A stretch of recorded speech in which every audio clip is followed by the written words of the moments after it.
Salam, Bapak, Ibu, dan Saudara yang kekasih di dalam Kristus. Kembali kita akan belajar mengenai penginjilan. Bagi Bapak, Ibu, Saudara yang belum mendengarkan dan menyimak dengan tuntas episode pertama, episode kedua, dan episode ketiga, masih dapat kesempatan untuk meluangkan waktu mempelajarinya dengan baik. Tentu ada ciri khas yang saya sampaikan yang menjadi keunikan di dalam pemberitaan dan pengajaran mengenai penginjilan. Saya akan melanjutkan pada episode yang keempat dan tentunya melanjutkan episode sebelumnya dengan prinsip dasar, arah, dan praktek yang dapat kita lakukan sebagai seorang Kristen. Sebelumnya, mari kita terlebih dahulu berdoa. Allah Bapa yang bertakhta dalam kerajaan surga, kami bersyukur untuk firman Tuhan yang dapat kami dengarkan, dan kami bersyukur karena Roh Kudus memampukan kami menjadi pelaku firman. Kuduskan layakkan kami, baik hamba-Mu yang menyampaikan pengajaran, maupun kami yang mendengarkan. Kiranya kami menjadi murid Kristus yang sungguh menyaksikan kebenaran-Mu di tengah dunia yang bergejolak ini. Mohon kiranya Tuhan menolong, memimpin, dan menyertai kami. Dalam nama-Mu Tuhan Yesus, kami berdoa dan bersyukur. Amin. Bapak, Ibu, dan Saudara yang kekasih di dalam Kristus, penginjilan adalah mandat dari Tuhan. Itu lebih dari sekedar perintah dari seorang raja yang dinyatakan oleh manusia. Sebenarnya kalau kita bicara mandat, maka di sana ada otoritas, ada kuasa, dan ada kekuatan. Mandat ini diberikan Tuhan sebelum ia naik ke surga. Dan ada bagian yang dicatat, dituliskan, diinspirasikan kepada Lukas. Mari kita membaca dari Kisah Para Rasul, pasal yang pertama, ayat yang ke-8. Demikianlah firman Tuhan. Tetapi kamu akan menerima kuasa kalau Roh Kudus turun ke atas kamu, dan kamu akan menjadi saksiku di Yerusalem dan di seluruh Yudea dan Samaria dan sampai ke ujung bumi.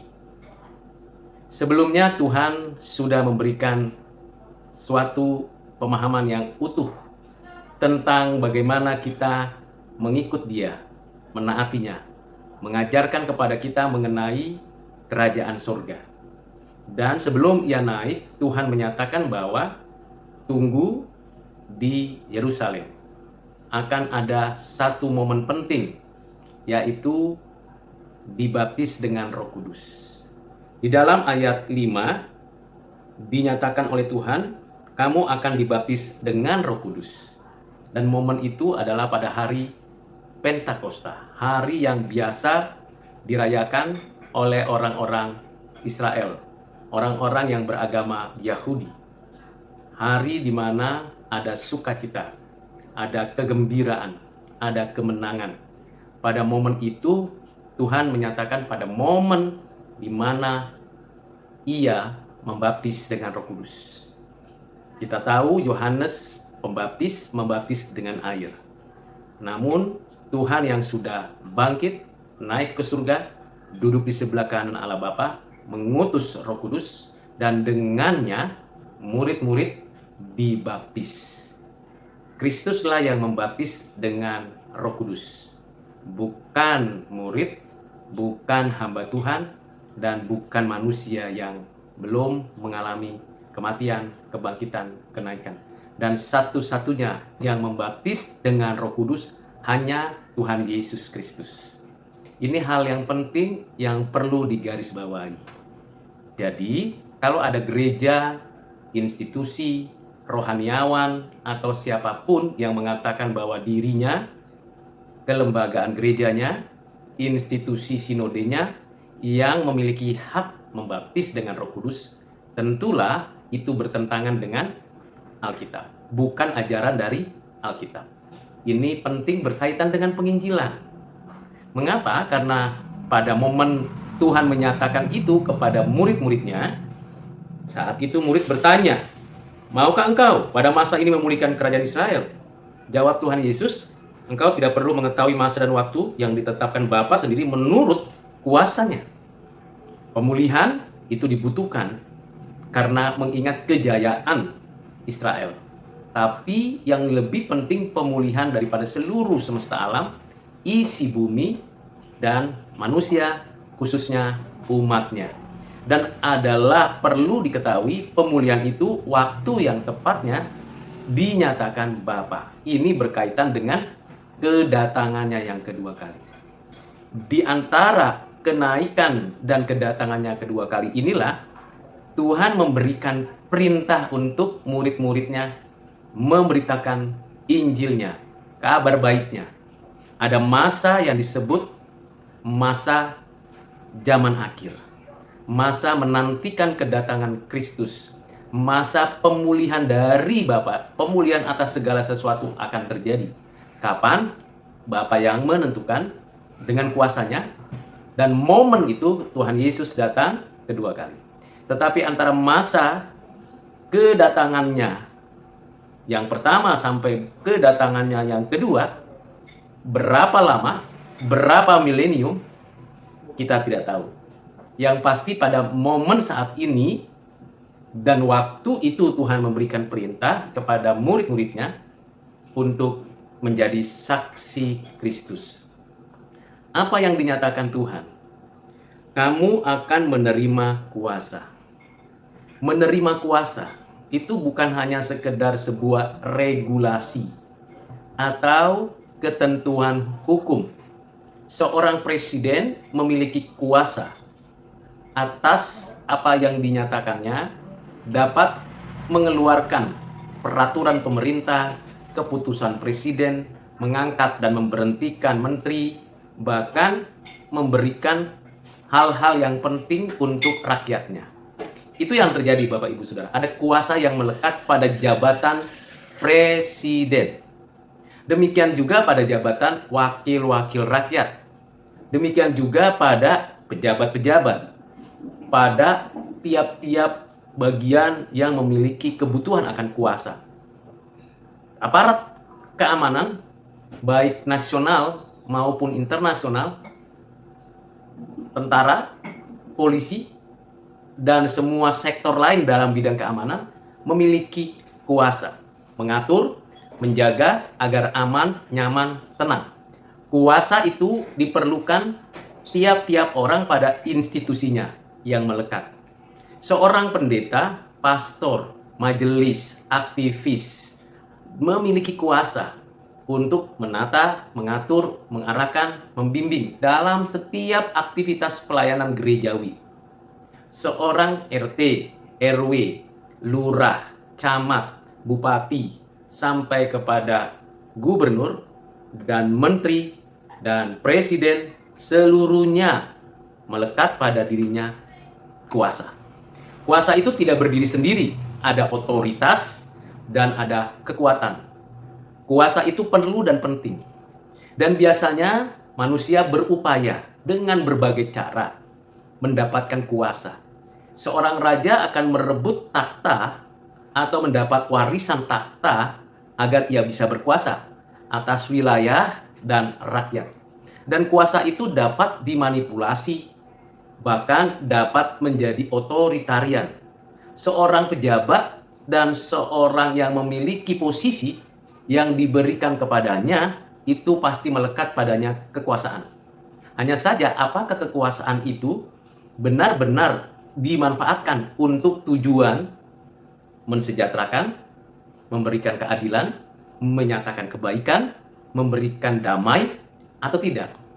Jika kekuasaan itu ternyata diterima dan diterapkan dengan kekuatan militer, kekuatan regulasi dan sebagainya, maka muncul kecenderungan untuk otoriter. Ini kuasa yang manusia cari, temukan, raih. Bahkan setan, iblis, roh-roh jahat pun memberikan kuasa kepada dukun, paranormal, orang-orang yang bisa meramal, bahkan para orang-orang yang mampu membuat kesembuhan dan membuatkan sesuatu yang kelihatannya spiritual. Mereka pun mendapatkan kuasa dari kekuatan dan kuasa dari si jahat. Semua itu tidak sama dengan apa yang dikatakan oleh Tuhan Yesus. Tuhan Yesus memberikan kuasa kepada murid-muridnya, dan kuasa itu adalah kuasa yang membebaskan. Membebaskan seseorang dari perbudakan dosa. Membebaskan seseorang dari perbudakan setan. Membebaskan seseorang dari perbudakan duniawi. Membebaskan seseorang dari perbudakan pada dirinya. Kuasa yang diberikan Tuhan Yesus ada padanya, diberikan sebagai kasih karunia. Tidak ada pada manusia dan tidak mungkin diraih seperti cara-cara politikus atau cara-cara orang militer atau cara-cara raja-raja merebut tata atau cara-cara orang yang ingin merebut jabatan di dalam pekerjaan atau cara-cara dunia. Tidak demikian. Tuhan Yesus memang adalah penguasa yang berdaulat mutlak, yang padanya segala sesuatu miliknya. Dan kuasa itu diberikan kepada murid-muridnya. Kuasa itu kapan diberikan? Ketika seseorang menerima baptisan dengan Roh Kudus, yang melakukannya adalah Kristus Tuhan kita. Jadi di sini Tuhan mengatakan kamu akan menerima kuasa kalau Roh Kudus turun ke atas kamu. 2000 tahun lalu, seperti yang diperintahkan Tuhan dan sudah digenapi, Roh Kudus sudah turun. Roh Kudus sudah menyatakan dirinya. Sebelumnya, di dalam Perjanjian Lama, Roh Kudus mengaruniakan keterampilan, hikmat, kuasa kepada para pejabat, raja, imam, nabi untuk menyatakan kebenaran, keadilan, dan kesucian. Roh Kudus sudah memberikan banyak keterampilan kepada orang-orang Israel dan juga yang membangun kemah suci, bait Allah, tembok kota, dan pengaturan daripada tatanan kehidupan. Roh Kudus juga sudah pernah menyatakan kuasanya, memberikan nyata-nyata, mukjizat, tanda. Dan Roh Kudus juga sudah menyatakan inspirasinya untuk setiap penulis Perjanjian Lama menulis huruf kata kalimat dengan tepat, dengan benar, dan terbukti dalam sejarah, dan di mana Roh Kudus memberikan inspirasi. Jadi Bapak Ibu Saudara, kita tahu bahwa kuasa yang dinyatakan oleh Roh Kudus sudah dan terus ada pada dirinya. Roh Kudus juga melaluinya seluruh semesta alam diberikan hidup dan kehidupan, khususnya Bapak, Ibu, Saudara, dan saya, kita semua. Roh Kudus juga memberikan pencerahan, kuasa, iluminasi untuk setiap orang yang secara khusus dari berbagai suku, bangsa, etnis yang diberikan kepada tiap-tiap orang tertentu, baik orang percaya maupun tidak, memampukan diri mereka untuk menemukan kebenaran, mendapatkan prinsip, lalu menghasilkan ilmu pengetahuan yang menjadi respon terhadap semesta alam melalui pikirannya, pengalamannya, intuisinya. Itu karya Roh Kudus. Sejak dalam kekekalan, di dalam kekekalan, bersama Bapa dan Anak menyatakan dirinya adalah Allah yang Maha Kuasa. Itulah pribadi Roh Kudus. Dalam konteks seperti itu kita paham siapa Roh Kudus. Yang disembah, yang diagungkan, yang dimuliakan. Sama seperti Bapa, Ibu, Saudara, dan saya menyembah Bapa, Anaknya Tuhan Yesus Kristus, dan juga kita menyembah Roh Kudus. Dan di dalam ayat ini, Tuhan Yesus mengatakan, kamu akan menerima kuasa kalau Roh Kudus turun ke atas kamu. Spesial. Turun itu berarti bukan hanya masuk dari atas ke bawah, ke dalam hati, tapi menguasai, memenuhi. Terjadilah kepenuhan. Nah, ini kuasa dari Roh Kudus. Kuasa ini untuk apa? Bukan untuk menghancurkan orang lain. Bukan untuk membuat susah sesama manusia. Bukan untuk menaklukkan sesama manusia atau memperbudak manusia. Bukan untuk memperkaya diri. Bukan untuk menciderai orang lain. Bukan untuk merebut sukacita orang lain. Tidak, Bapak Ibu. Kuasa yang diberikan oleh Tuhan melalui kuasa Roh Kudus yang turun atas Bapak Ibu Saudara, kita, saya sebagai murid Kristus, adalah kuasa untuk menjadi saksi Kristus. Bukan untuk menjadi sakti sehingga menyaksikan kesaktian. Bukan, tapi untuk menjadi saksi Kristus. Jadi kuasa itu untuk menyatakan siapa, apa, dan bagaimana pribadi, karya, kehidupan dari Kristus. Itulah pengutusan Tuhan, dari Tuhan, untuk Bapak, Ibu, Saudara, saya, kita yang sudah dijadikannya murid. Saksi Kristus. Mulut kita, pikiran kita, tindakan kita menyaksikan Kristus. Hidupku bukan aku lagi, tapi Kristus. Galatia 2 ayat 20. Aku ciptaan baru, yang lama sudah berlalu.